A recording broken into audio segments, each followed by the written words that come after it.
Good morning दोस्तों, कैसे हैं आप सब। आई होप आप सभी ठीक होंगे, कुशल होंगे। तो जैसा कि आप लोगों ने थंबनेल में देखा ही होगा कि आज हम सभी पढ़ने वाले हैं परफेक्ट टेंस के बारे में। आज हम सभी इस वीडियो में प्रेजेंट परफेक्ट, पास्ट परफेक्ट और फ्यूचर परफेक्ट टेंस का अध्ययन करेंगे, जिसमें हम जर्नल अध्ययन करने वाले हैं। आप सभी अगर टेंस से परिचित ना हो तो कोई बात नहीं, मैं यहाँ बता दूंगा। लेकिन अगर परिचित होंगे तो यह बात जानते होंगे कि जो पास्ट परफेक्ट होता है और जो फ्यूचर परफेक्ट होता है, इसमें दो काम होते हैं। जैसा एक काम समाप्त होने के बाद एक काम समाप्त होता है, जब एक काम हो जाए तो दूसरा काम होता है। हमेशा दो काम होंगे, जिसे पहले और बाद दो शब्दों से अलग अलग किया जाता है। तो अगर आप लोग यह बात नहीं जानते थे तो मैंने बता दी। तो जब दो काम वाले जितने भी ट्रांसलेशन है, उसके लिए अलग अलग रूल्स हैं। जैसे अफर्मेटिव के लिए दूसरा, इंट्रोगेटिव के लिए दूसरा और नेगेटिव के लिए दूसरा, इसके लिए अलग अलग रूल है। तो जिसको हम पढ़ेंगे अपनी अगली वीडियो में आने वाली, यानी कि जो कल वीडियो आएगी। अगर आप इस वीडियो को आज की डेट में, जिस दिन मैं बना रहा हूँ उस दिन देख रहे हैं, तो अभी तक वह वीडियो नहीं आई है। अगर आप इस वीडियो को 2 दिन बाद देख रहे हैं तो मेरी वह वीडियो डेफिनेटली मेरे यूट्यूब चैनल पर अवेलेबल होगी। आप लोग वहां से जाके देख सकते हैं। एडवांस वाला जो दो काम वाला होगा। आज मैं यहाँ पर सिंपल प्रेजेंट और पास्ट और फ्यूचर तीनों के परफेक्ट को यहाँ पर डायरेक्टली समझाऊंगा। तो उससे पहले अगर आप लोग हमारे चैनल में नए हैं तो कृपया मेरे चैनल को सब्सक्राइब कीजिए, लाइक कीजिए व शेयर कीजिए, ताकि मेरे वीडियोस की जो लेटेस्ट नोटिफिकेशन हो वो आप सभी तक बहुत ही आराम से, सहजता से पहुंचती रहे। तो लेट्स स्टार्ट। तो किसी भी टेंस को पढ़ने से पहले हम सबसे पहले जो पढ़ते हैं वह होती है उसकी पहचान। अब चूंकि हम यहाँ पर 3 टेंस को साथ में पढ़ने वाले हैं, तो तीनों की पहचान जो होगी वह आप लोगों को अलग अलग जाननी होगी। तीनों की पहचान सबसे पहले लिखते हैं। यहाँ पर हो जाएगा प्रेजेंट की, ये हो जाएगा पास्ट की और ये हो जाएगा फ्यूचर की। तीनों की आप लोग पहचान जो है अलग अलग देख लीजिए। पहचान के बाद हेल्पिंग वर्ब, उसके अंदर वर्ब की कौन सी फॉर्म लगेगी इसको आप देख लीजिए। प्रेजेंट में प्रेजेंट की जो पहचान होगी वह होगा चुका है, चुकी है, चुके हैं, आ है, ई है, ए है। प्रेजेंट की पहचान ये होगी। पास्ट की जो हमारी पहचान होने वाली है वह होगी चुका था, चुकी थी, चुके हैं। सिंपल वाले में ये हो जाएगी। लेकिन जैसा कि मैंने पहले ही बताया कि इसमें दो काम होंगे। तो जब दो काम होंगे तो लास्ट में आपको था दिख जाए, बस आप समझ जाइए कि हमारा पास्ट परफेक्ट है। दो काम हो और लास्ट में था दिख जाए तो आप समझ जाइए कि यह क्या है, पास्ट परफेक्ट है। सिंपल सी इतनी बात याद रखिएगा कि अगर लास्ट में आपको था दिख जाता है और दो काम हो रहे हैं तो आप तुरंत समझ जाइएगा कि कौन सा टेंस है, पास्ट परफेक्ट टेंस है। परफेक्ट मीन्स पूर्ण और टेंस मीन्स काल। पूर्ण काल पूर्ण काल के बारे में हम आज अध्ययन करेंगे, जिसमें प्रेजेंट परफेक्ट मतलब वर्तमान पूर्ण काल, बीता हुआ पूर्ण काल मतलब भूत पूर्ण काल, और फ्यूचर मतलब भविष्य पूर्ण काल होता है। तो चलिए फ्यूचर की देख लेते हैं। चुका होगा, चुका होगा, चुकी होगी, चुके होंगे, चुके होंगे।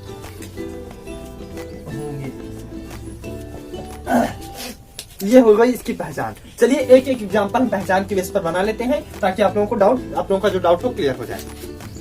जैसा कि आप लोग यहाँ पर देख रहे होंगे कि लास्ट में आ है, ई है, ए है। अगर आ जाए तो यह भी प्रेजेंट हो जाता है। आप लोगों ने पास्ट इंडेफिनिट में पढ़ा होगा कि वाक्य के अंत में आ, ई, ए अगर आ जाता है तो वह पास्ट होता है। लेकिन वहां पर सिर्फ आ, ई, ए आए, जैसे वह मंदिर गया तो यह पास्ट इंडेफिनिट होगा। लेकिन अगर हो गया वह मंदिर गया है, आ है, तो यहाँ तुरंत प्रेजेंट परफेक्ट हो जाएगा। आप लोगों को इसमें डाउट नहीं होना चाहिए। अगर लास्ट में आ है, ई है, ए है आ गया तो वह प्रेजेंट परफेक्ट होगा। अगर लास्ट में आ, ई, ए आ गया तो वह सिंपल पास्ट इंडेफिनिट होगा। इसमें आप लोगों को डाउट नहीं होना चाहिए। फिर समझते हैं। वह खाना खा चुका, सिर्फ चुका आ आया तो वह पास्ट इंडेफिनिट होगा, क्योंकि है नहीं है लास्ट में। और अगर यही होगा वह खाना खा चुका है तो क्या हो जाएगा, प्रेजेंट परफेक्ट हो जाएगा। इसमें आप लोगों को डाउट नहीं होना चाहिए। अब बात आती है पास्ट इंडेफिनिट की। तो सिंपल चुका था, चुकी थी, चुके थे आ जाए। जैसे वह मंदिर जा चुका था, वह खाना खा चुका था, वह पानी पी चुका था, वह वीडियो बना चुका था, तो सिंपल जो आएगा वह पास्ट परफेक्ट हो जाएगा। अब जो दो वाक्य वाले होंगे उनकी पहचान मैं बता चुका हूँ। लास्ट में था आ जाए और दो काम उसमें हो, बस सिंपल आप लोग जान जाइए कि कौन सा टेंस है, पास्ट परफेक्ट टेंस है। बात आती है फ्यूचर की, तो जैसा कि इसमें लिखा ही है कि चुका होगा, चुकी होगी, चुके होंगे लास्ट में आएगा, तो वह फ्यूचर परफेक्ट हो। जैसे वह डांस कर चुकी होगी, मैं पानी पी चुका हूँ, तो यह सब कौन सा टेंस है? फ्यूचर परफेक्ट टेंस है। वह साइकिल चला चुका होगा, तो यह सब कौन सा टेंस है? फ्यूचर टेंस है। तो आई होप आप सभी को पहचान जो है समझ में आई होगी। अब जो बारी आती है वह किसमें कौन सी हेल्पिंग वर्ब लगने वाली है, इसकी बारी आती है। तो प्रेजेंट में जो हेल्पिंग वर्ब लगती है वह लगती है हैज या हैव, सिंपल। पास्ट में जो हेल्पिंग वर्ब लगता है वह लगता है हैड, कौन सा? HAD। और फ्यूचर में जो हेल्पिंग वर्ब लगता है वह कौन सा लगता है? विल हैव या शैल हैव। विल हैव या शैल हैव में से कोई एक। शैल हैव का यूज आज के समय में खत्म हो चुका है, आप धड़ाधड़ विल हैव का यूज कीजिए, उसमें कोई दिक्कत नहीं आने वाली। मैं ये बात बार बार कहता हूँ कि आप हर जगह अब विल हैव का यूज मतलब विल का यूज कर सकते हैं, उसमें आपको कोई दिक्कत नहीं होनी चाहिए। शैल के स्थान पर विल का यूज सर्वथा मान्य है। कुछ सिचुएशंस अलग से होती हैं जिनके लिए आपको शैल का यूज ही करना पड़ेगा, जिसको मैं एडवांस ट्रांसलेशन मतलब टेंस के बाद का जो ट्रांसलेशन होगा वहां पर मैं बताऊंगा। लेकिन अभी तक आप लोग इतना ही सीखे हैं कि शैल की जगह पर विल का यूज किया जा सकता है, मतलब टेंस लेवल पर शैल के स्थान पर विल का यूज आराम से किया जाएगा, इसमें कोई दिक्कत आप लोगों को नहीं होनी चाहिए। तो सिंपल, इसमें हैज या हैव, इसमें हैड, इसमें विल हैव, सिंपल। तो इसमें सिंगल हेल्पिंग वर्ब लगेगा सभी सब्जेक्ट के साथ, इसमें सभी सिंगल हेल्पिंग वर्ब है, सभी सब्जेक्ट के साथ यही लगेगा। लेकिन इसमें दो हेल्पिंग वर्ब है, एक है हैज और एक है हैव। तो कब हैज लगेगा कब हैव लगेगा, यह आपका डाउट यहाँ पर क्लियर होना चाहिए। तो देखिए, हम जैसा कि जानते हैं कि ही, सी, इट किसी का नाम हो या सिंगुलर नंबर कोई हो, SINGULAR, सिंगुलर मतलब कोई अकेला हो, वहां पर हैज लगेगा।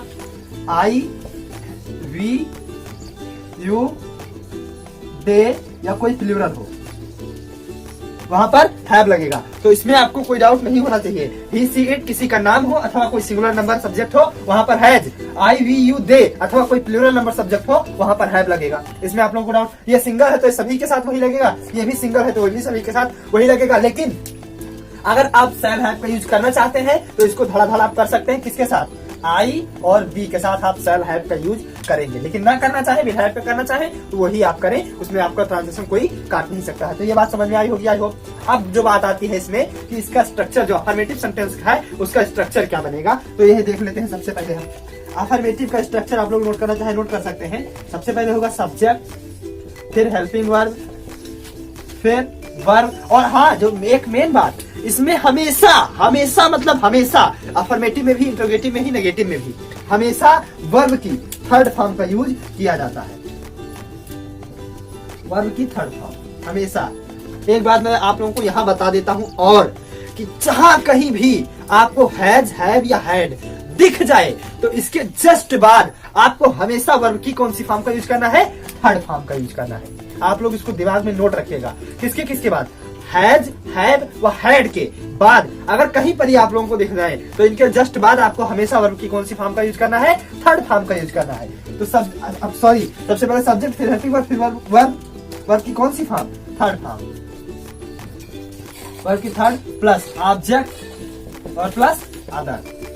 तो ये रहा इसका स्ट्रक्चर। अब बात आती है एग्जाम्पल की। तो हम सबसे पहले एक एग्जाम्पल यहाँ पर समझेंगे अफर्मेटिव का, क्योंकि यहाँ पर स्पेस नहीं है उसका, नेगेटिव इंट्रोगेटिव का इसको इरेज करने के बाद। तो अफर्मेटिव का समझ लेते हैं। जैसे देखिए, अब नहीं, चूंकि तीन के साथ में पढ़ा रहा हूँ तो तीनों के एग्जाम्पल साथ में समझना होगा, तो इसको पूरा इरेज कर देते हैं फिर एग्जाम्पल।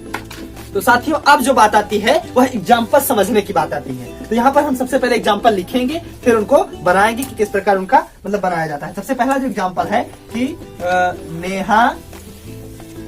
नेहा आज खाना पका चुकी होगी। तो जैसा कि आप लोग लास्ट को देखकर जान ही चुके होंगे कि यह कौन सा टेंस है, यह है फ्यूचर परफेक्ट टेंस। क्योंकि लास्ट में आया क्या है? चुका होगा, चुकी होगी, चुके होंगे अगर आएगा तो कौन सा टेंस होता है? फ्यूचर परफेक्ट टेंस होता है। इसको आप तुरंत पहचान गए होंगे। अब बात आती है इसको बनाने की, क्योंकि इसमें ना नहीं लगा है ना क्वेश्चन मार्क आया है। तो यह कौन सा टेंस है? सिंपल अफर्मेटिव वाले फार्मूले से यहाँ बनेगा। तो चलिए बनाते हैं। सबसे पहले सब्जेक्ट हम यहाँ उसके बाद में उसमें हेल्पिंग वर्ब क्या लगता था, विल हैव, क्या लगता था, विल हैव, तो हेल्पिंग वर्ब लगाते हैं will have, will have. Verb की थर्ड फॉर्म, तो यहाँ बनाना क्या है, खाना पकाना, पकाना भी वर्ब है, काम क्या हो रहा है, पकाया जा रहा है। पकाना की अंग्रेजी थी कुक, कुक की थर्ड फॉर्म कुकड होता है, cooked, COOKED, cooked, food, FOOD, food. तो नेहा आज खाना पका चुकी होगी, तो Neha will have cooked food. अब इसमें सबकी अंग्रेजी हो गई, लेकिन आज की अंग्रेजी बची हुई, तो इसको लास्ट में लगा देंगे टुडे, TODAY, टुडे। तो आई होप आप सभी को एग्जाम्पल समझ में आया होगा। चलिए एक एग्जाम्पल मैं और देख लेता हूँ यहाँ पर हम, ये देखिए कि राहुल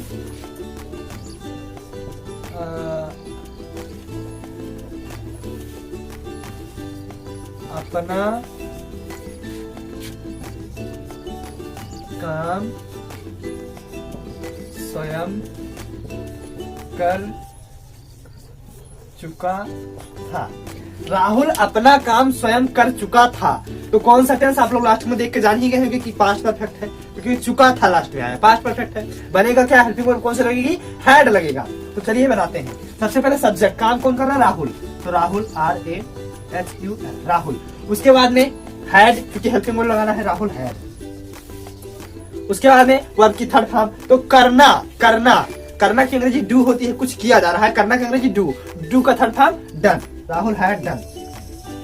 ठीक, उसके बाद में क्या कर रहा है, तो अपना काम कर रहा है। अब चूंकि राहुल के लिए अपना की अंग्रेजी क्या लगेगी, क्या लगेगी, हिज लगेगी। अगर आप लोगों ने अभी तक मेरी अपना अपनी स्वयं, मतलब कि सब्जेक्ट के साथ अपना अपनी स्वयं की अंग्रेजी क्या लगती है, यह वीडियो अगर अभी तक आप लोगों ने मेरी नहीं देखी है, तो डिस्क्रिप्शन में उसकी लिंक है, आप लोग जाके उसको वॉच करिए, नहीं तो आपको यह ट्रांसलेशन समझ में बिल्कुल नहीं आएगा।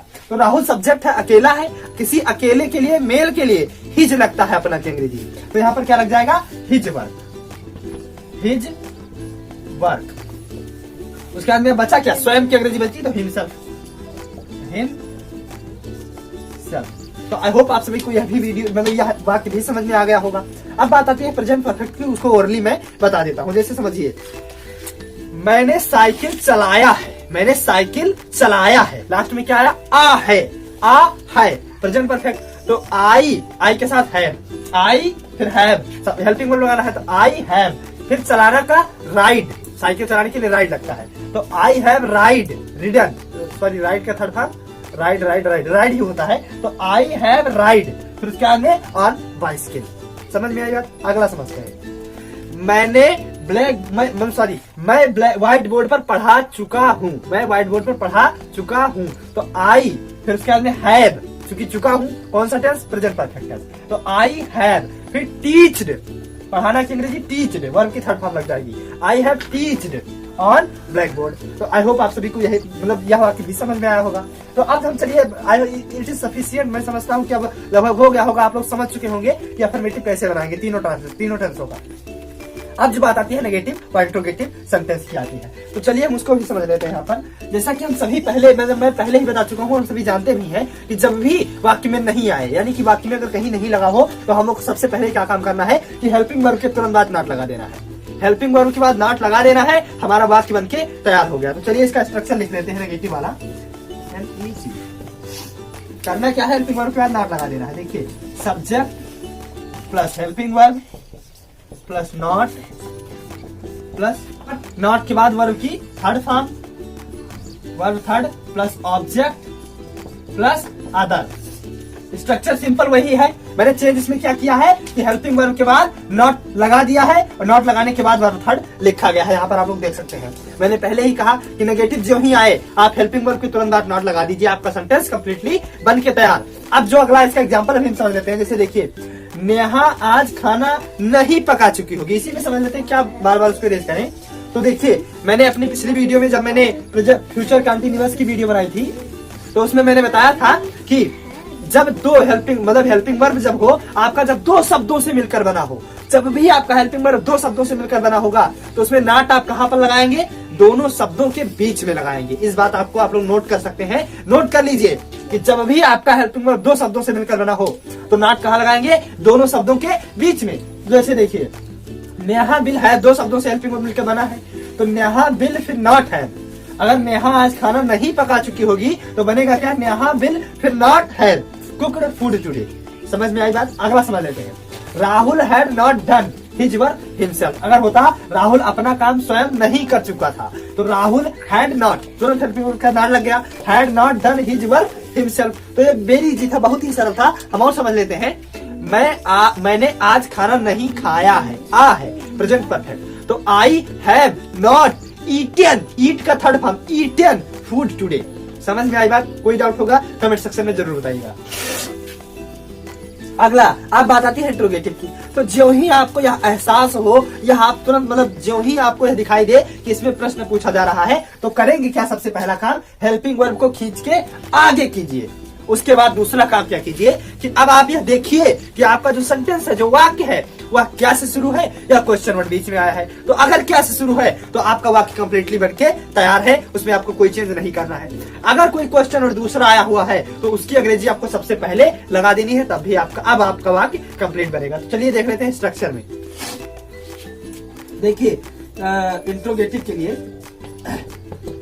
के लिए कैसे स्ट्रक्चर, हेल्पिंग वर्ब को खींच के आगे किया तो HB प्लस सब्जेक्ट अब उधर हो जाएगा, नॉट अपने जगह पर ही रहेगा, प्लस वर्ब की third form plus object plus other. Not अगर वाक्य में होगा तो लगाइएगा, नहीं होगा तो मत लगाइएगा। तो आई होप आप सभी को स्ट्रक्चर समझ में आया। यह किसके लिए है? जब आपका वाक्य क्या से स्टार्ट है, क्या से, जैसे क्या वह मंदिर जा चुका होगा, इस प्रकार से जब क्या से शुरू हो। और जब कोई क्वेश्चन और दूसरा आ जाए तो उसकी अंग्रेजी आपको सबसे पहले सिंपली लिख देनी है, फिर आपको यही स्ट्रक्चर जो है उसमें जोड़ते चले जाना। यही तो मैंने बात कही कि सिंपल उसकी अंग्रेजी आपको सबसे पहले, फिर यही स्ट्रक्चर आपको जोड़ देना है। इसमें आपको डाउट नहीं होना चाहिए। चलिए देख लेते हैं यहाँ पर कि क्या नेहा आज खाना पका चुकी होगी। क्या नेहा, तो जो ही क्या लगा आपको एक हेल्पिंग वर्ब खींच के आगे करना है। तो will Neha have cooked food today, एक आगे करना है। जब दो से मिलकर बना हो तो आपका एक ही आगे जाएगा, इसको नोट कीजिएगा। जब दो से मिलकर बना हो तो आपका एक ही आगे जाएगा। तो क्या नेहा आज खाना पका चुकी होगी, तो विल आगे गया, will Neha have cooked food today, यही हो गया। क्या नेहा आज खाना नहीं पका चुकी होगी, तो विल आगे गया, विल, तो will Neha not have cooked food today, क्योंकि विल और हैव के बीच में ही तो नॉट लगेगा और नॉट के स्थान अपने स्थान से चेंज नहीं होगा, सिर्फ विल आगे जाएगा। तो will Neha not have cooked food today. इसमें आपको कोई डाउट? ठीक है, कमेंट सेक्शन में बताइएगा अगर डाउट होगा तो। चलिए देख लेते हैं, नेहा आज खाना कब पका चुकी होगी। अगर लास्ट में लग गया क्या, बीच में कब लग गया, तो चूंकि क्वेश्चन और बीच में आ गया, उसकी अंग्रेजी आप सबसे पहले लिख लीजिए। तो when will Neha have cooked food today. समझ में आई बात? अब उसके बाद अगर ना लगा होगा कि नेहा आज खाना कब पका चुकी होगी, तो when will not have Neha cooked food today. तो इसमें आपको कोई डाउट? चलिए दूसरा वाला देख लेते हैं। क्या राहुल अपना काम स्वयं कर चुका था, तो क्या लग गया, तो क्या तुरंत आपको हेल्पिंग वर्ब आगे करना है। तो had Rahul done his work himself. अगर ये होता कि राहुल अपना काम स्वयं कब कर चुका था, तो व्हेन की अंग्रेजी आपको सबसे पहले लगा देनी है, when had Rahul done his work himself. Simple यही करना था। अगर राहुल अपना काम स्वयं कब नहीं कर चुका था, तो when had Rahul not done his work himself. इसमें आपको कोई डाउट नहीं होना चाहिए। तो आई होप आप सभी को यह पूरी वीडियो पसंद आई होगी, समझ में आई होगी। अगर आपको मेरी यह वीडियो समझ में आई है तो प्लीज मेरे चैनल को सब्सक्राइब कीजिए, लाइक कीजिए और शेयर कीजिए, ताकि मेरे वीडियो की जो लेटेस्ट नोटिफिकेशन हो वो आप सभी तक आराम से पहुंचती रहे। तो जैसा कि आप सभी जानते हैं कि लास्ट में मैं क्या बोलता हूँ, जय हिंद।